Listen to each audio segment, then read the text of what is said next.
that may be growing within the transition team and the GOP as President-elect Donald Trump considers Mitt Romney as a possibility in the Secretary of State spot. A number of people appear to be up for that job, and I guess it's anybody's guess. Maybe McCallum. And perhaps one of us will take that. Welcome, everybody, to a brand new hour of America's Newsroom. I'm Martha McCallum. I'm Bill Hemmer. Good morning. How's the tryptophan? Is all we get back into the flow? Yeah, it's a good juicing day, I think, for the nation.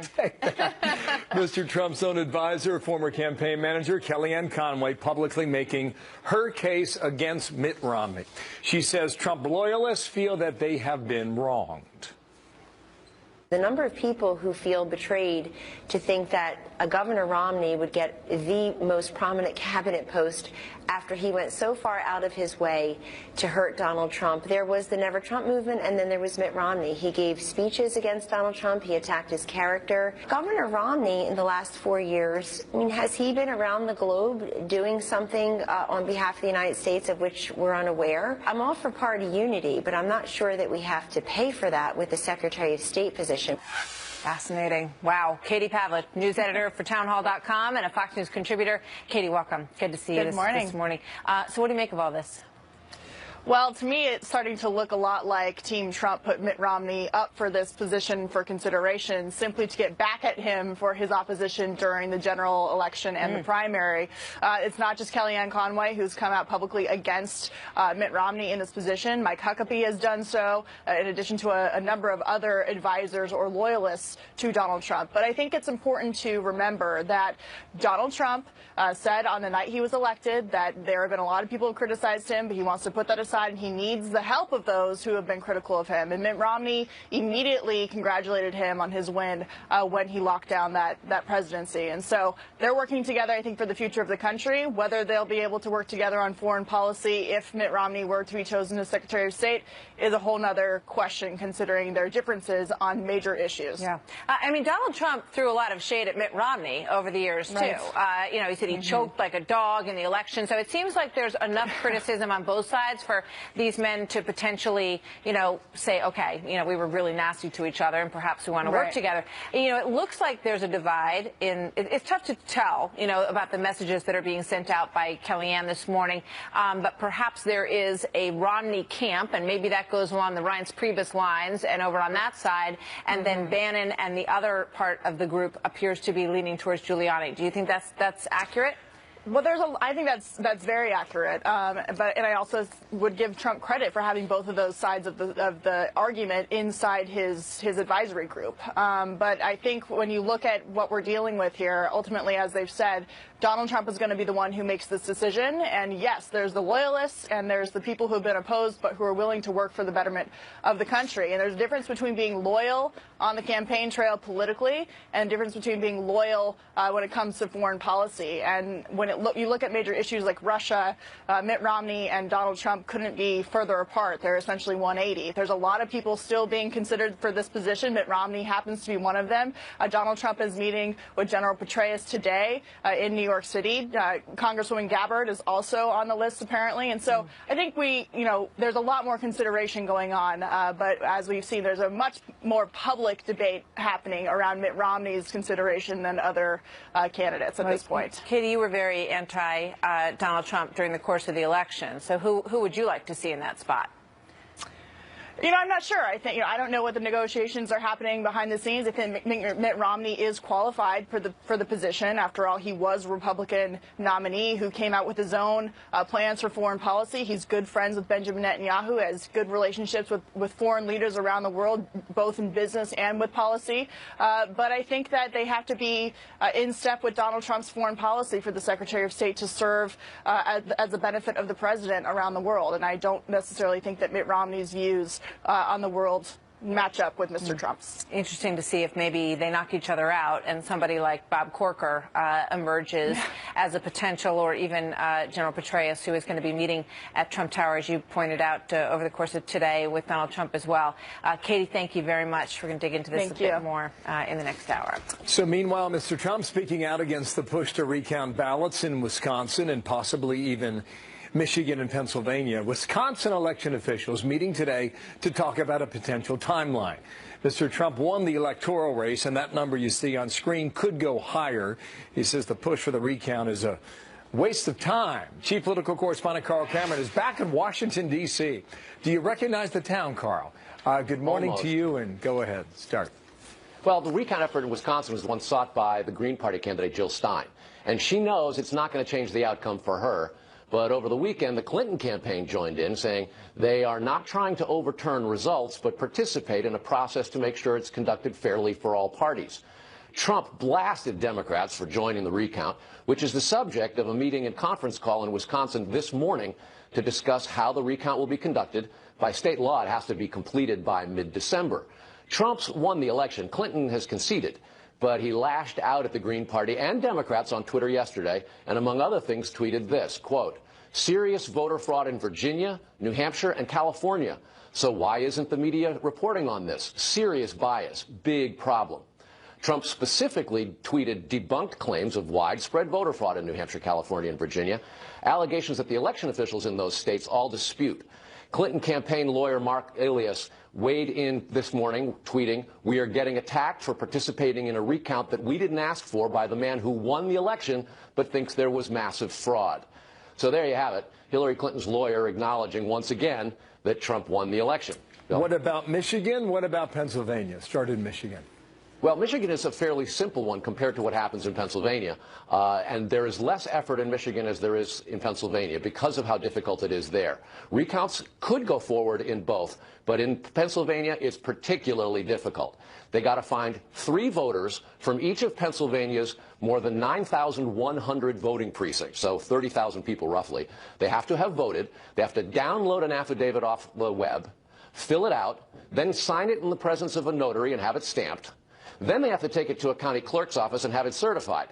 And different counties have different deadlines. In fact, the Jill Stein campaign is saying that some of the deadlines in a few of the precincts may already have passed, and today is a huge day. They're basically pushing an all-or-nothing thing in the next 3 days. So it's a very steep hill, the kind of thing that Donald Trump might suggest was a rigged election not too long ago, because a recount is a really, really hard thing to accomplish in Pennsylvania, less so in Michigan, but the margin was a little bit bigger in Michigan, too.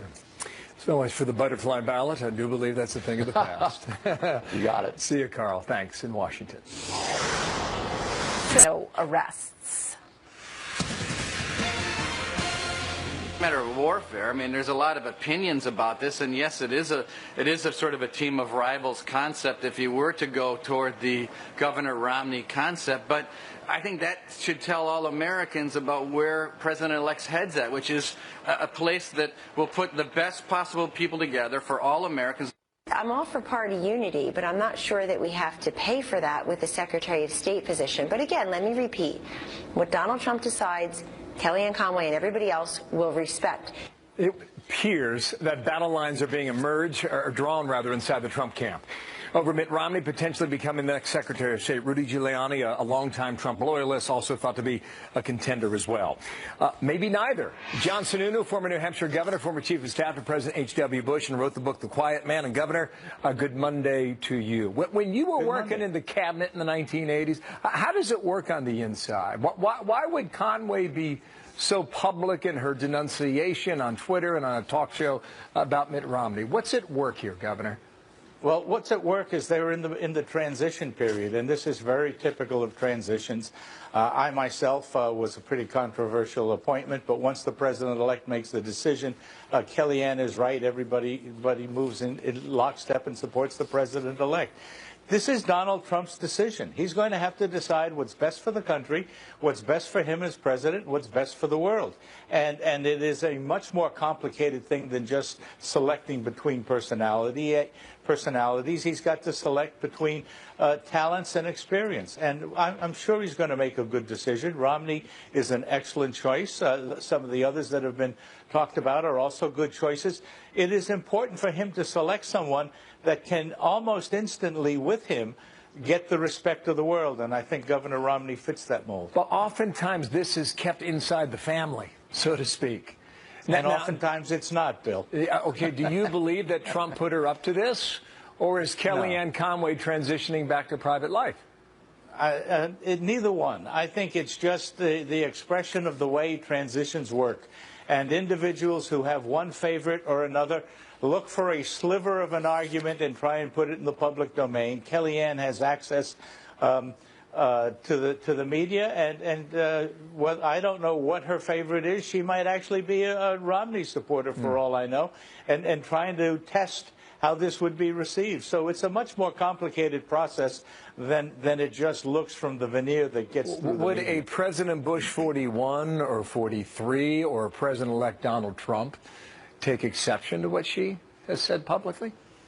I don't think so. I think they understand their team is trying to do the best for them and recognize that occasionally that is done by causing a few waves. But in the long run, as Kellyanne Conway said, once Donald Trump makes the decision, everybody will march in lockstep behind it. Speaking of March, this was March 3rd, 8.5 months ago. Remember? Watch. Here's what I know. Donald Trump is a phony, a fraud. His promises are as worthless as a degree from Trump University. He's playing the members of the American public for suckers. He gets a free ride to the White House, and all we get is a lousy hat. I don't know. Can you get over that? Sure. I was pretty tough on Donald Trump in the primary. I supported him wholeheartedly in the general election. The 2 or 3 times we spoke when he came up here, we had a good laugh about it. Okay. David Petraeus is on that list. Rudy Giuliani's on that list. You heard Kellyanne Conway explain that it's the most coveted slot. Who do you think gets it then?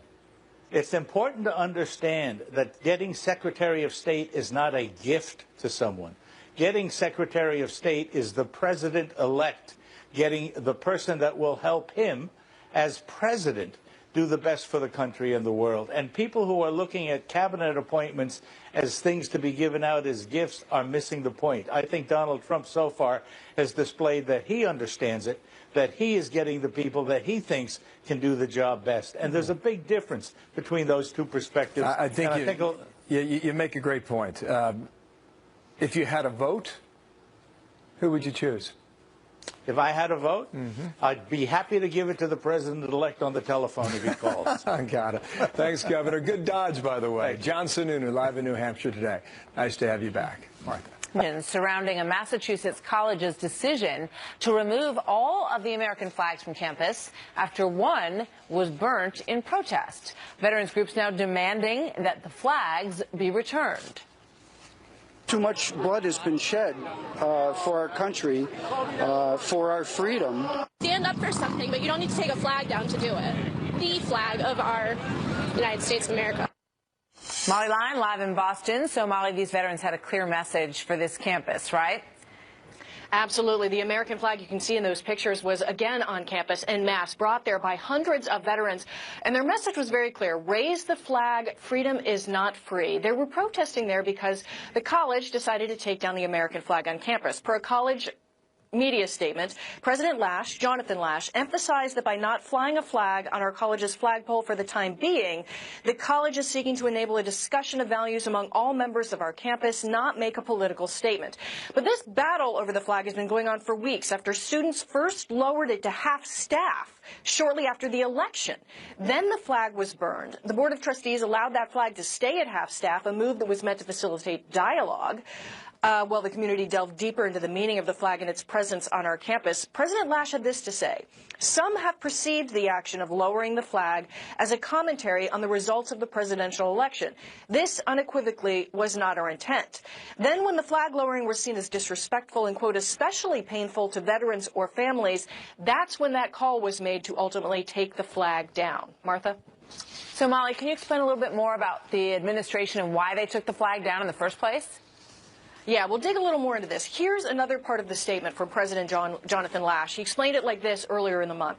We will not fly the U.S. flag or any other flags on our college flagpole for the time being. We hope this will enable us in the near term to instead focus our efforts on addressing racist, misogynistic, Islamophobic, anti-immigrant, anti-Semitic, and anti-LGBTQ rhetoric and behaviors.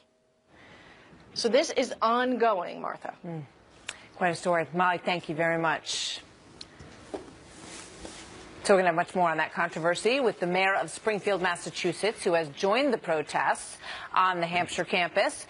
Mayor Dominic Sarno will join us coming up in the next hour. Interesting to hear what he has to say about that, right? Indeed it will. Also, 3 minutes away from the opening bell on Wall Street, we're going to see whether or not this Trump bump will continue right now up above 19,000. Remember during the campaign when Hillary Clinton was demanding Donald Trump accept the election results, whatever they may turn out to be, when she said the following. We've been around 240 years, and we've always had peaceful transitions, no matter who won or who lost. Look, if you lose an election, I've lost elections, you don't feel very good the next day, do you? So that was then. Now she's challenging results, even though her own campaign agrees it won't change a thing.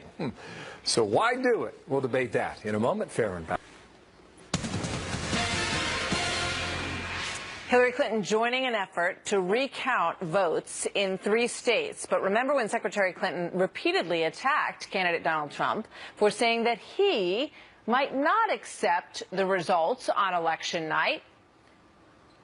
What I'm saying is that I will tell you at the time. I'll keep you in suspense. Well, okay? Chris, let me respond to that because that's horrifying.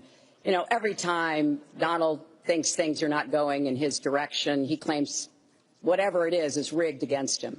He refused to say that he would respect the results of this election. By doing that, he is threatening our democracy. The peaceful transfer of power is one of the things that makes our country great. Tony Fig is a Republican strategist and Fox News contributor. Marianne Marsh, former senior advisor to John Kerry. Welcome to both of you this morning. Good morning. Good morning. Hope you had a great Thanksgiving. Marianne, let me start with you on this. You too. The reaction, you look at Hillary Clinton talking about how horrified she said she was, that there might be any suggestion that you'd have to reevaluate the outcome, and now it appears that she has joined an effort to do just that. Well, the one who seems horrified is Donald Trump, who's now called the entire election into question with his claims yesterday on Twitter, with millions of fraudulent votes without any backup, specifically citing New Hampshire, Virginia, and California. I mean, Jill Stein may have started it with her calls for recounts in Wisconsin, Michigan, and Pennsylvania.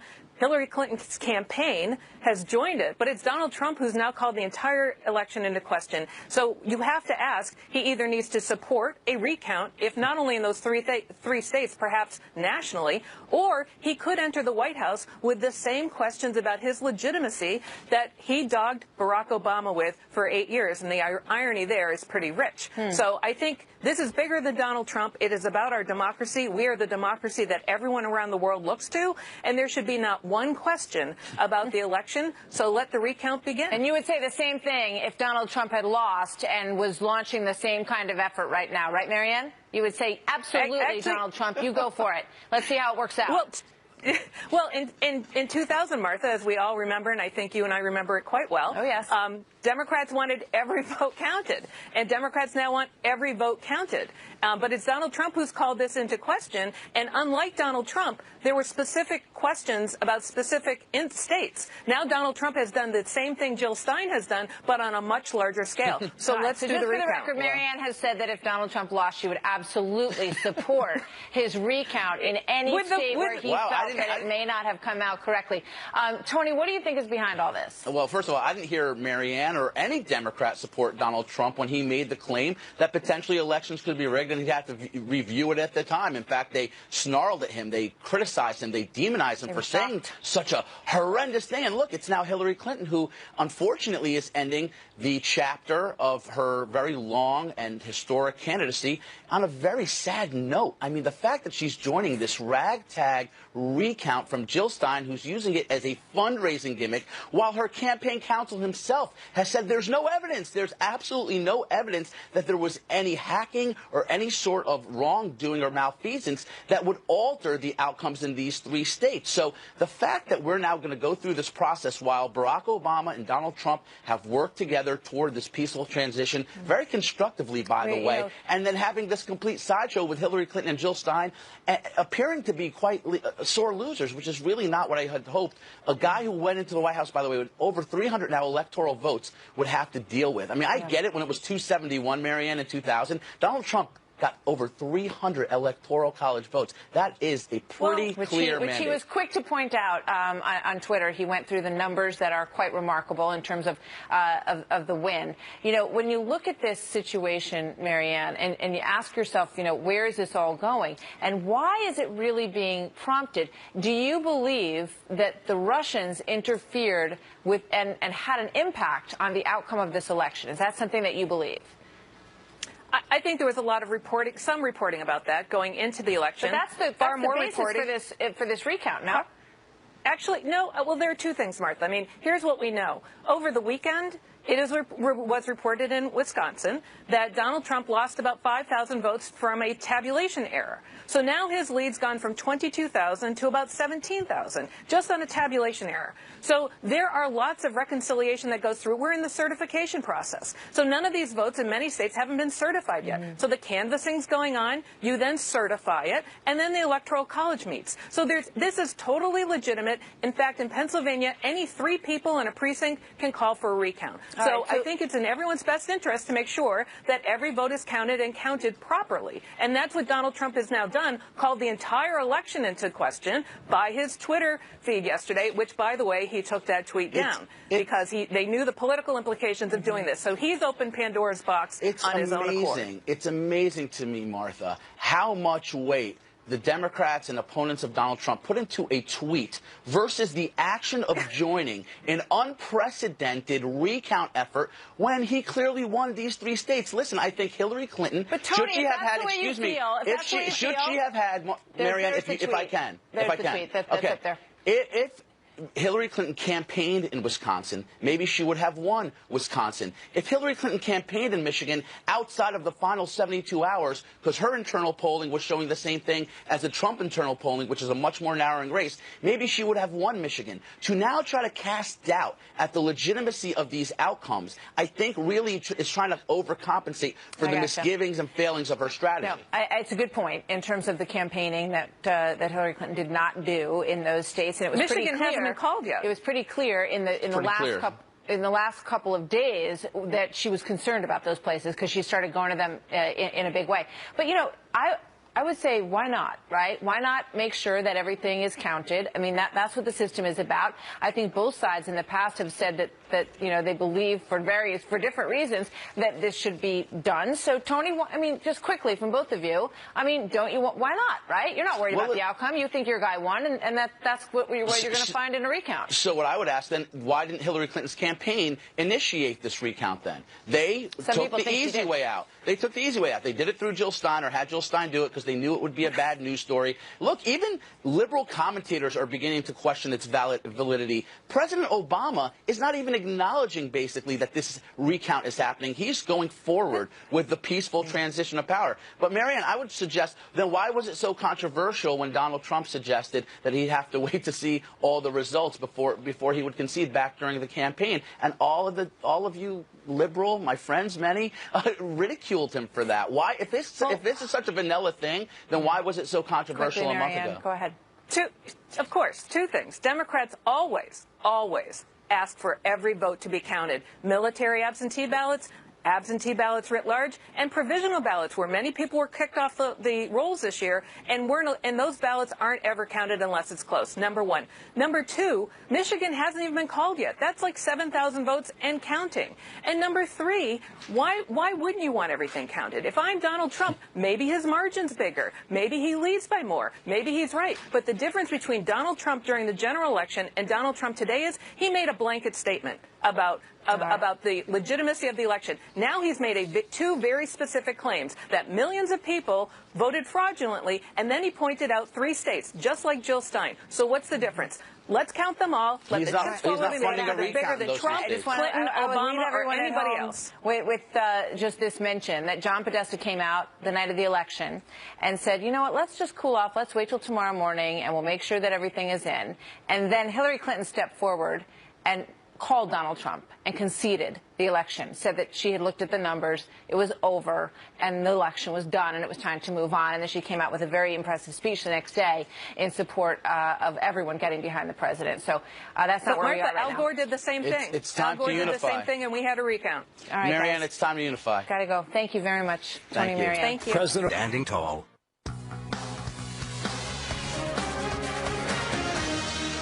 This is a good place to test the insanity of the American left. He wasn't a romantic figure if you were being shot by him.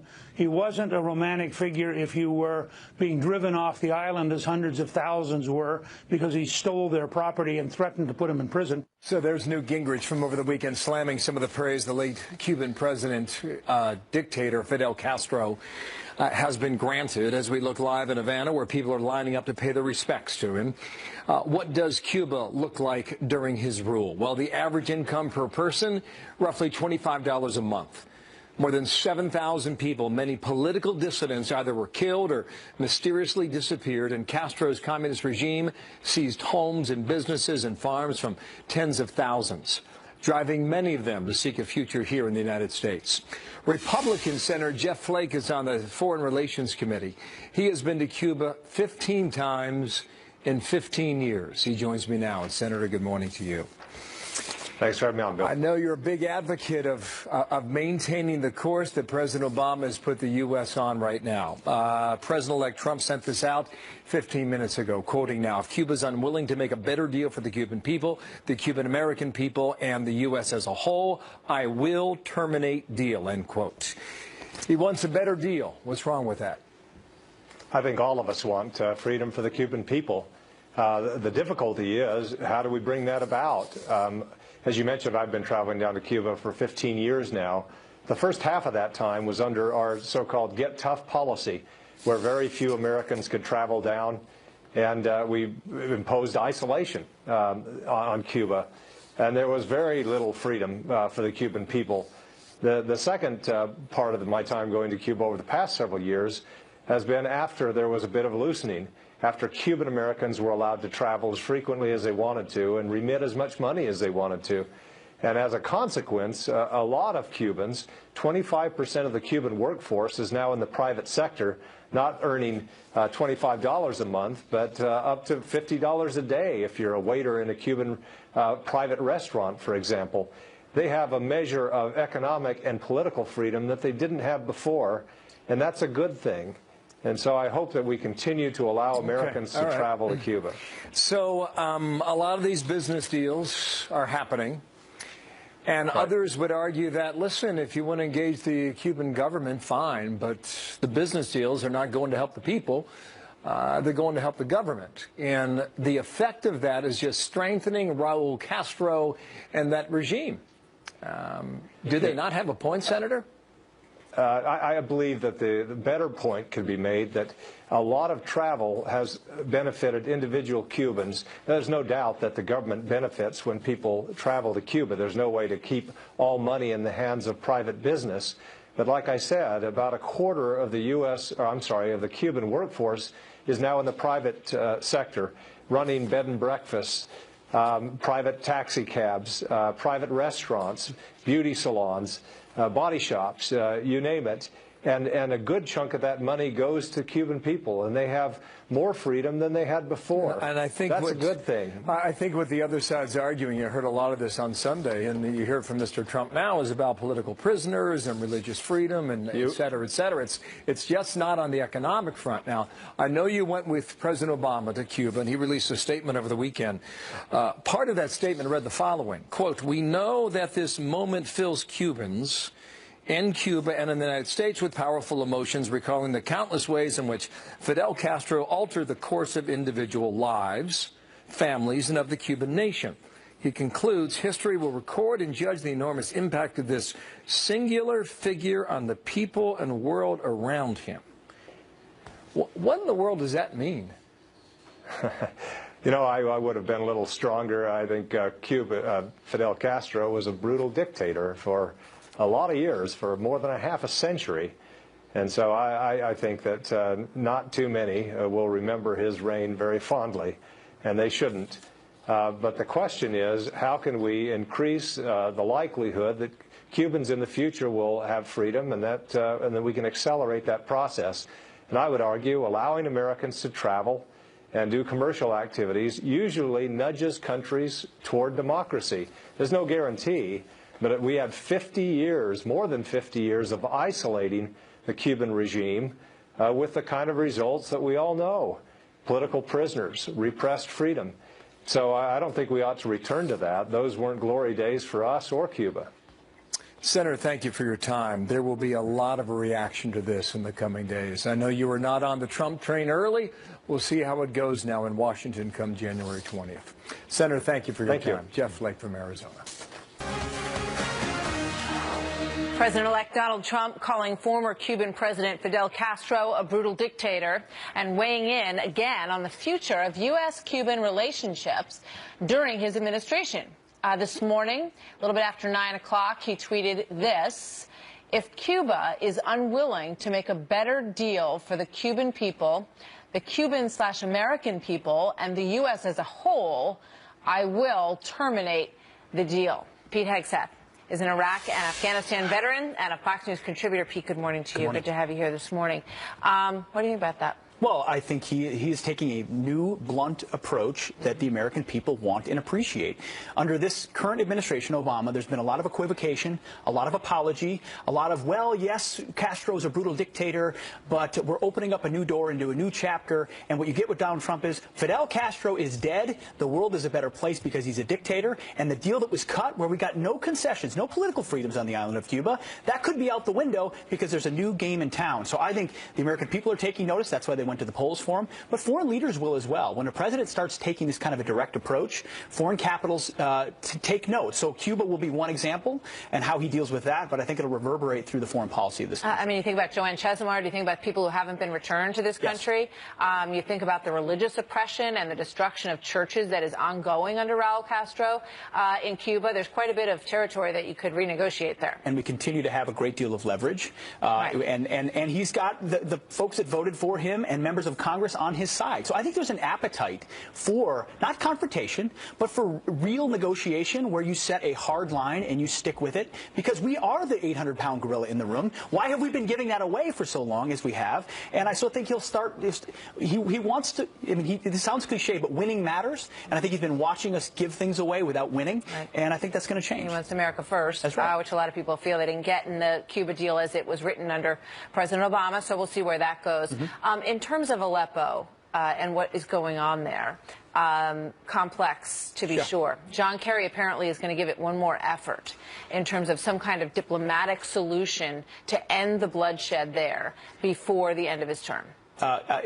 He can try, but he's been set back because we've had no decisive military strategy. And when you try to pursue diplomacy that's not attached to battlefield realities, you're talking to people that look at you and say, yeah, but we think we could still win this thing. So the Assad regime still thinks they can succeed. You've got rebels that are supported somewhat by this country. You've got Russia in the mix. You've got ISIS trying to continue to hold on to its territory. And then you've got John Kerry saying, well, we haven't really set red lines and enforced them or had a clear strategy, but we just want everyone to stop. And everyone says, well, that doesn't make sense because I want to win. I want to preserve my regime. ISIS wants its caliphate. So I think his attempts at diplomacy have been empty for quite some time because he hasn't had a clear military strategy. This is what General Petraeus taught us in the surge. Military sets the conditions for diplomatic outcomes. We've never done it militarily. Therefore, diplomatically, it's very difficult. Brings me to my next point, because we talk all the time about who's going to get state, who's going to get defense, but we've just laid out some of the very complex situations that will be faced by the next Department of State and by the next Department of Defense, Cuba, for one, and what's going on in Syria and Iraq as well. Who do you think? You know, Petraeus is going to meet with Donald Trump again today, as you pointed out. What do you think he's looking at him for? I think he sees a leader. I think he sees someone who has won before. Winning the Iraq War matters. Results matter to Donald Trump. So I think he's taking a deliberate process. Secretary of State and Secretary of Defense are so important. No one knows who he's going to choose other than him. But he's taken the weekend to get input and get feedback. And it isn't just, well, you were a loyalist, therefore you're here. I want to govern this country. I want to lead it. I want America to be first and on top. And if that's General Petraeus and General Mattis or General Kelly, and you got people saying, well, that's too many generals. What if generals have proven to be effective operators? leaders, alongside businessmen. We've had academics. We've had the ivory tower for the last 8 years. Theories and apologies. Donald Trump saying, I want the opposite. I want doers. I want leaders. I want people who are unafraid and won't apologize for this country. And those are the types of people that he wants to surround himself, is what it appears. General Petraeus, folks like he's already chosen, are those types of people. And I think for those of us who believe that America is exceptional and good and should lead, that's a very good sign. It's fascinating when you think about what General Petraeus went through and the comparisons that were made to Hillary's situation. Sure. To bring him back and revive his career would be fascinating. Thank you very much, Pete Hegseth. Got some breaking news. Keep a close eye on this. Word out of Columbus, Ohio, on the Ohio State University campus. An alert sent out a moment ago by way of the emergency management Twitter feed. It says, Buckeye alert. Continue to shelter in place. Avoid area of college. More information to follow. A tweet sent out prior to that. Active shooter on campus. Run, hide, fight. Location listed as Watts Hall, which is near 19th Street and College. This is a massive campus. There are 65,000 students at The Ohio State University. They had a big football game on Saturday against their longtime rival, Michigan, a game that was watched by tens of millions of Americans. It went into overtime, and now you're greeted with this 48 hours later. Information, details are scarce. All we really have are the alerts that have been sent out right now by way of the emergency management Twitter feed. Students have been advised, shelter in place. State and law enforcement officials have not released any information on what's happening, but we're watching a large police presence now respond to campus as we watch the pictures from Columbus. Yeah. We see a fairly organized movement of students that we just saw moving out of buildings there on the right-hand side, but clearly they have responded to this in a very forceful way. There is a very large police presence that is on campus surrounding this block area that we're looking at in Columbus, Ohio today. As you would imagine, you're getting a lot of things that are coming across Twitter at this point, reports that it is a scary scene at Ohio State coming through. We do not have any reports thus far that I have seen, Bill, that claim that there is any victims at this point. Yeah. So we would hold off on that. An active shooter, though, appears to be on campus. Right. Watts Hall is the location near Woodruff Avenue and just off of North High Street. If you're familiar with the area, High Street it runs north-south, almost right along the campus line. It is where students gather. They congregate, whether on campus or off. And Watts Hall now, just looking at online to see what more we can gather other than the two tweets that were sent out. But clearly there's a police response. Something is happening, but what exactly that is, we don't know. Again, a massive campus. It is very large, and at 10:20 in the morning, you'd have a lot of kids, frankly, college students on their way to class, ready to start a brand new week. Many just back from the break. As Bill pointed out, they had a big game this weekend against Michigan State. Lots of enthusiasm and huge crowds for that game. And this morning, kids across the country are back in school for the first time after the Thanksgiving break. Also, one more tweet just sent out. Continue to shelter in place in North Campus area. Follow directions of police on scene. So we will wait for more. Quick commercial break. Back to what's happening here in Columbus right after that. Brand new information. Oh, go ahead, John. Fox News alert for you, Melissa. We're getting brand new information about the situation on the Columbus campus of Ohio State University. A second station now reporting that the shooter is dead. WBNS, the CBS affiliate in Columbus, is saying that the shooter is dead and that police killed that person. We also had that report earlier from the Columbus Dispatch that the shooter is dead. We understand that a total of 8 people have been transported to the hospital as a result of an active shooting situation on the campus of one of the largest universities in the nation, Ohio State University. 60,000 students attend there, and it has been a terrifying return from Thanksgiving break. This has been underway for a little more than an hour, about an hour and 20 minutes. But again, a second news media outlet reporting that the shooter is dead. As we get more information, we'll bring it to you live on Happening Now. And in the meantime, brand new information on the Trump transition as fierce infighting erupts in the president-elect's inner circle. A parade of high-profile faces appearing today at Trump Tower as President-elect Trump fills out his administration. His choice for Secretary of State, though, still up in the air. Trump's senior advisor, Kellyanne Conway, speaking out strongly over the weekend against Mitt Romney. People feel betrayed to think that Governor Romney, who went out of his way to question the character and the intellect and the integrity of Donald Trump, now our president-elect, would be given the most significant cabinet post of all, Secretary of State. Peter Ducey is live at Trump Tower here in New York. It's hard to imagine that Kellyanne Conway was going rogue there. It seems like she must be up to something. There's a method to this. Tell us more about what you know today. We have some more news to share with you, Melissa, and that would be that later on today, the retired General David Petraeus will take the elevator up to the 26th floor in Mr. Trump's skyscraper for a meeting. And then tomorrow, Mitt Romney is coming back. Now, first, about that Petraeus meeting, it does come just a few days after he told BBC Radio that he would take a position in the Trump administration because he says if the commander-in-chief asks you to serve, the only answer is yes, Mr. President. There still are many vacant high-profile cabinet jobs available. That does include Secretary of State. And the advisor who has been the face of the transition for the last 2.5 weeks, Kellyanne Conway, is also now the face of dissent within. Add her to the list of people who really don't want Mitt Romney to be the Secretary of State. That is a list that is growing. The list of people who are inside and say that they do want Mitt Romney from the Trump transition team, a lot shorter. Melissa? All right. Thank you so much for that report, John. So for more on all of this, let's bring in Brett Baier. He, of course, is the anchor of Special Report. Kind of interesting, Brett, what's going on when you have the campaign manager, Kellyanne Conway, going on television and just publicly criticizing her boss's potential nominee to be Secretary of State, Mitt Romney. What do you make of all of this? John, good morning. I tell you, Kellyanne Conway is smart. She's very smart. It is hard to believe that this would be her getting over her skis on this issue, talking about the reaction of the base to a selection of Mitt Romney as Secretary of State. If you look at her tweets, all that she's said since, it's, again, hard to believe that she doesn't have at least some blessing from the inside that this has happened. We'll have to wait and see. Obviously, these meetings happening in Trump Tower are key. David Petraeus is a significant meeting today, and then Mitt Romney coming back tomorrow. At the end of the day, the Trump administration is starting to fill out ahead of schedule, and the big positions of defense and Treasury, Homeland Security, and State still obviously have yet to be filled. And it's just not just Kellyanne Conway. Newt Gingrich, who has been very tight with Donald Trump,